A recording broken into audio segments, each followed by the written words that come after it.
Welcome to the Ancestral Findings Podcast. This is episode 217. Are you considering getting your DNA tested? It is more affordable and accessible to more people than ever before. Even those who are not genealogists are doing it. Before you test, ask yourself these three important questions so that you can be sure that DNA testing is for you.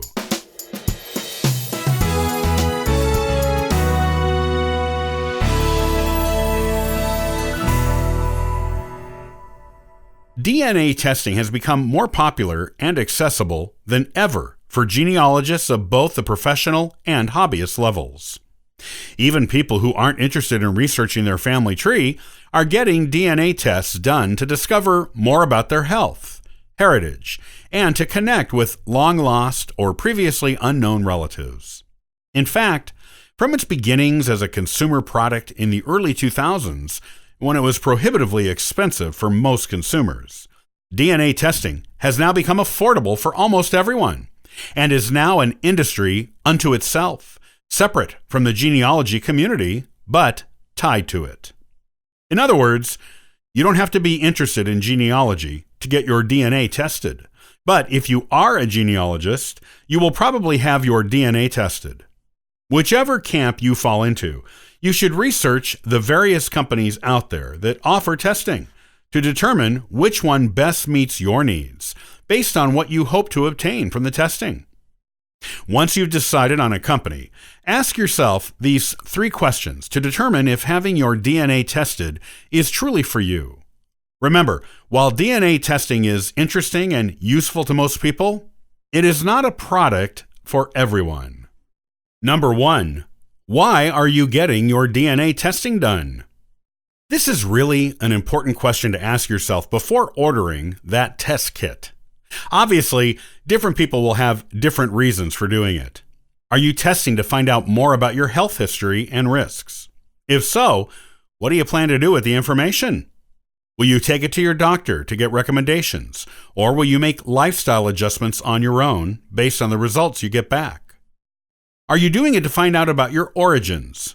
If so, are you more interested in knowing about your recent ancestors and where they came from, usually within the past 500 years? Or are you more intrigued by the idea of your deep ancestry, usually 1,000 or more years in the past? Are you going to use the information to help put together a family tree? Or are you just curious and want the surface information without digging more deeply into it? Are you looking to connect with relatives who have been out of touch with you for a long time, or who you never knew? Is this for nostalgic purposes, or out of curiosity, such as to learn about the way your family expanded after your grandparents or great-grandparents? Are you adopted and looking for biological relatives? If you find them, do you plan on contacting them and asking about your birth parents? Or are you just interested in the biological family tree? These are all among the most common reasons people get their DNA tested. Knowing the reasons you are doing it will not only help guide you to the correct company to do the testing, but it will also keep your expectations clear when the results come in. When you know why you are testing and what you hope to achieve from it, you will be far happier with your results than if you go into it without any goals in mind for it. Number 2, are you prepared to receive information you may not like? While most DNA test results will either be just what you expected or contain pleasant surprises, you have to prepare for the possibility of getting results that might be surprising in ways you did not like. Examples may be discovering beloved old family tales are not true or are not exactly the way you were told growing up. Discovering an illegitimacy in your family tree. Discovering a criminal in your family tree. Learning you have an increased risk for one or more unpleasant diseases. Or even discovering one or both of your parents are not your birth parents. It happens. A man who took a DNA test and discovered his father was not his birth father wrote a book about his discovery called The Stranger in My Genes.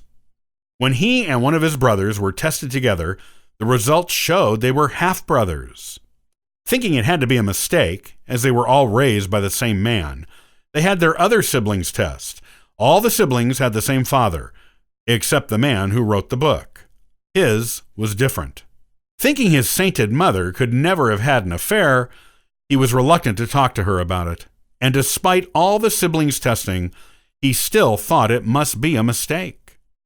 When he eventually brought it up with her, it turned out she did have an affair and was never sure about his biological father.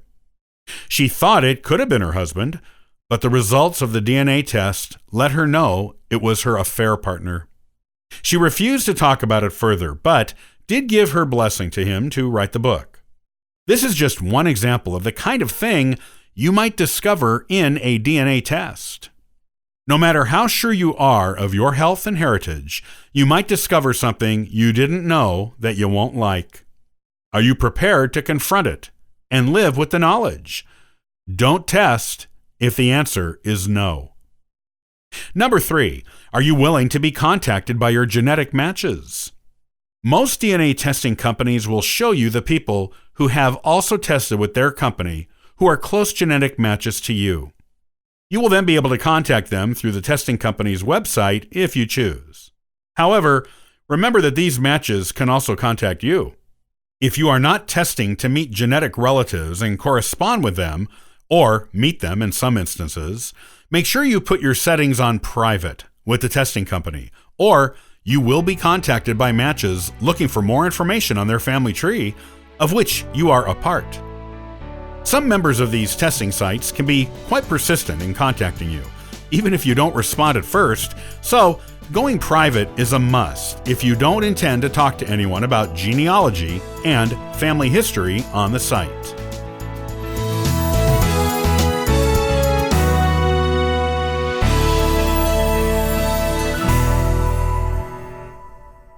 Town Line is a tiny hamlet in upstate New York near the Canadian border that inexplicably voted to secede and join the Confederacy during the Civil War.